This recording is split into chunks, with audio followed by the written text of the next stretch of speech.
গত কয়েকদিন ধরে যারা আমার মিনি ব্লগ দেখছে তারা হয়তো সকলেই জানে যে আমি বলেছিলাম আমার একটা স্পেশাল ভিডিও আসবে, আর সেই স্পেশাল ভিডিওটা হচ্ছে আজকের এই ভিডিওটা। তো চলো তোমরা পুরোপুরি দেখলেই বুঝতে পারবে।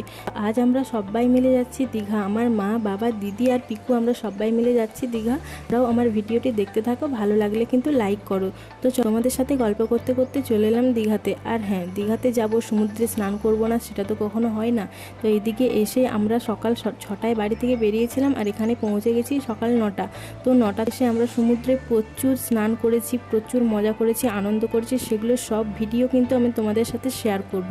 আর মিনি ব্লগের মাধ্যমে তো এত কিছু একসাথে দেওয়া যেতে পারে না, তাই আমি ছোট ছোট করে পার্ট 2 পার্ট 1 করে দীঘার মিনি ব্লগগুলো তোমাদের সাথে শেয়ার করবো। আর তোমরা যদি লং ভিডিও কেউ দেখতে চাও সবাই কিন্তু কমেন্টে জানিও। তারপরে এইদিকে দেখো, এই যে গাড়িটাতে আমাদের পিকুকে উঠিয়েছিলাম, সে তো খুব খুশি হয়েছিল।